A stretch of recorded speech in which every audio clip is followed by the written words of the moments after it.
Hi friends, I miss you guys oh so much. You have no freaking idea. I made the commitment to become more consistent, become more dedicated to a lot of aspects of my life, and sharing my journey on YouTube is one of them. So Mama is trying to conceive again. I am preparing for transfer number 2, and it's been a shit show. Let me just be honest. I'm not gonna come on here. Sorry, my lash is like in my eye. I'm not gonna come on here and say, oh, it's been so great. The shit has been hard this go round. Yeah, my anxiety is through the roof. I've been going in these depression spells at night because of it, and this time go around it's just weighing really heavy on me. So in this video, I am going to kick off with the current steps I've taken in this process to conceive baby number 2. And just what next steps are in my protocol. So if you want to learn more, stay tuned.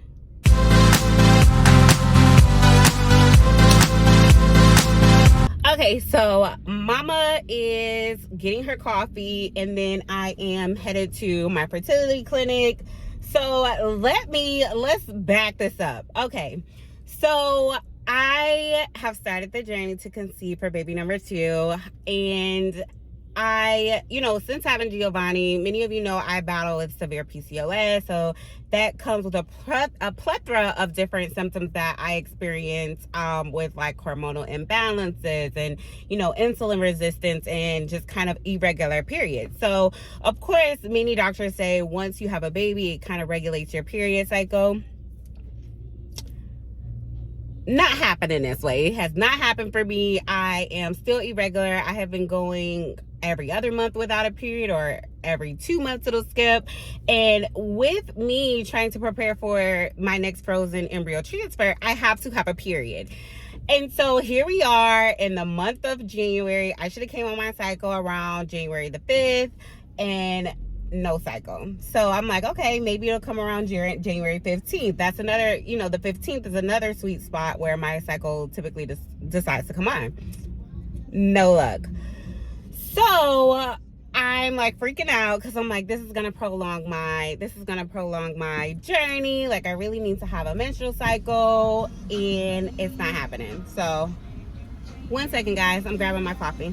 Good morning. Good morning, how you doing? Doing well, thank you.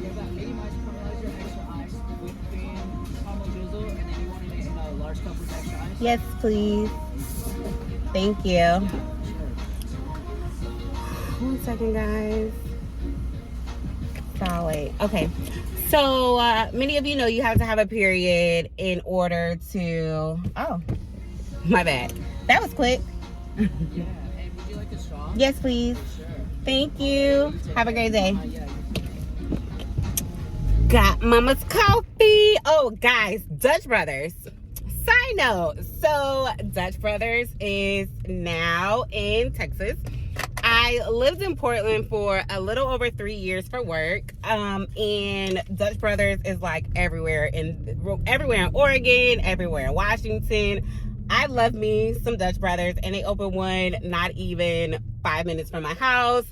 Thank goodness, because it'll keep me away from Starbucks. Starbucks has been on my shit list for a very long time. Every time I go, it's like I'm just throwing away money on the smallest iced caramel macchiato, and every time it tastes different, and it tastes different in the sense of, no, I need somebody else to remake this. I don't know if the baristas be having a bad day. I don't know if everybody just has their slang of how they feel like the drink should be made, but Dutch Brothers is near and dear to my heart. This is a medium caramelizer, iced with whipped cream and caramel drizzle. I put it in a large cup with extra ice just because y'all know I love ice, which is why I struggle with iron issues now. Okay, so let's backtrack, because we all know I get sidetracked sometimes, and I was trying to get my coffee, and I was trying to let the window up, and it's just give me my coffee. My coffee was ready. But yes, let's talk about it. So here we are at the end of January. I still don't have a menstrual cycle. So I went into my fertility clinic, and he prescribed me Provera. Provera is not new for me. Of course, I've gone 4 years, 5 years, 8 months, like at a time without having menstrual cycles. And so Provera is supposed to help kind of regulate your period, and I received 5 doses of Provera orally. I've exhausted all 5 pills. It's been the weekend, so it's been about a week on Provera and then after Provera, and I still don't have a cycle. So I'm headed to my fertility clinic now to speak with my RE to better understand, so what are we gonna do?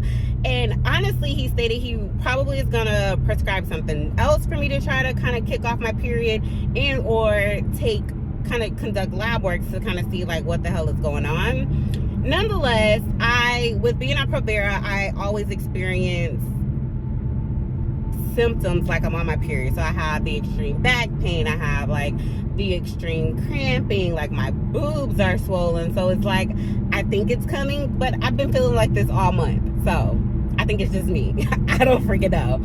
But that's where I'm headed now. And I don't know. I'm getting discouraged in a sense because I've literally waited 9 months for this very opportunity to start preparing my body for the next baby.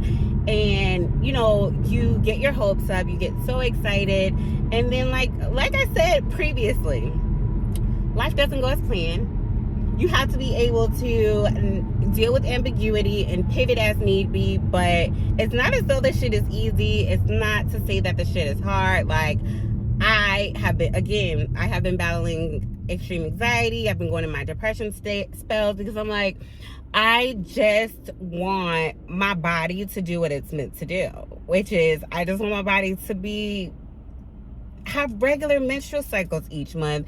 You know, I battle with myself so heavily because it's like the one thing, not saying it's the one thing that makes you a woman, but it's also an aspect, you know, to assist me with conceiving. I'll say it that way. And so, you know, anything that I feel like is hindering me from conceiving, I freak out, I flip out, I start picking away at myself, trying to understand what I'm doing wrong. And a lot of it is out of my control.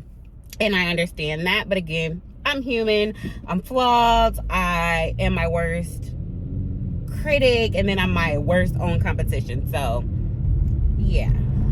I am also almost to the clinic, and I have to go to the restroom so bad. Mind you, I just went to the restroom before I left home, and now it's like I gotta go, and I gotta go right now. Unfortunately, I will be unable to record while I'm in there. I'll try to get some like B-roll of like the facility, the room, and so forth, but I will connect with y'all right after my appointment, so stay tuned. Alright friends, so I just finished doing my blood work and I am waiting for the doctors to come in so I can do an ultrasound. So we'll see. Here's my room.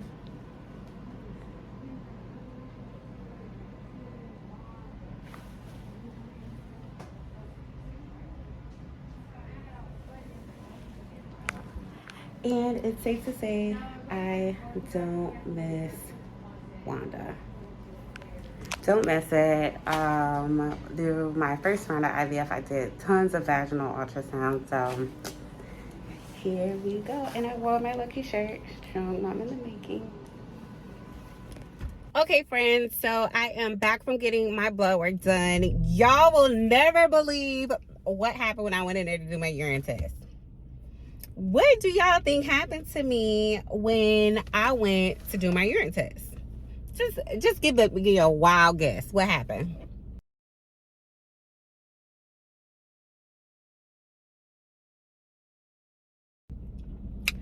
My freaking period came on. Oh my goodness. I was so happy and I was so excited.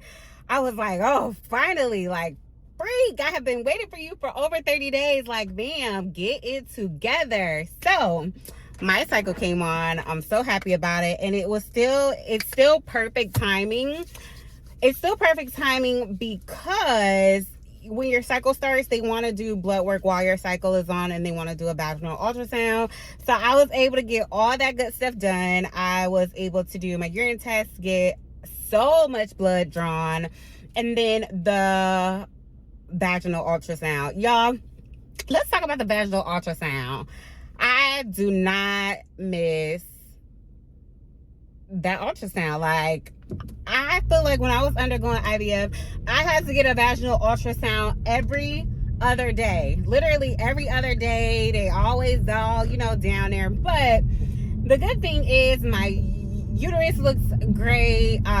She checked my ovaries. Of course, I had tons of eggs on both sides. And I'm like, well, of course, part of experiencing PCOS is that I always have an abundant flow of eggs, but typically they're immature, not very mature, or they aren't good to even potentially use. But nonetheless, my flow is on, it's popping. I'm happy about it. So now it's like this hump day is gonna be real good. And so now I'm headed back home to my baby, and I have a couple meetings that I need to hop on. I also just went by Walgreens to see if my prescription was ready. So let's talk about next steps. So I was on Provera for 5 days, waiting for my period. My period didn't come on, so my period didn't start until now, 5 days after taking Provera. And so now what happens is I will be on birth control pills for 14 days. And of course, when you think about frozen embryo transfer, IVF, it's all times, right?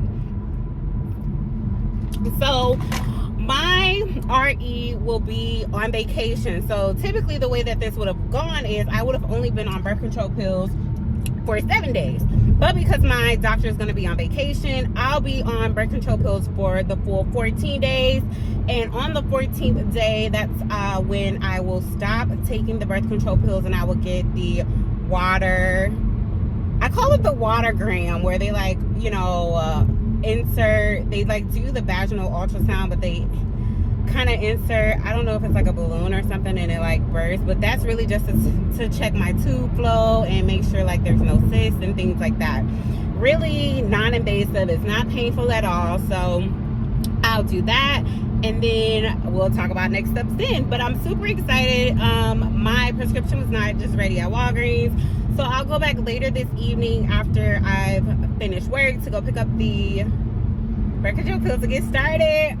I needed some good information today. I have been in a freaking funk. I have been extremely hard on myself in all aspects of my life, and I just felt like I really, really freaking needed a win. I needed a win. I really did. And this is getting me one step closer to my bundle of joy, which is my ultimate goal. And yay, I'm happy. So I will touch bases with you guys maybe a week from now, just kind of talking through how the birth control pills are going for me, and if anything else occurs within the next 2 weeks. I'm actually a little because now my protocol is extended by a week, but again, we all deserve vacations. The doctor deserves some time off. They put in endless amount of work and hours to make our dreams come true. So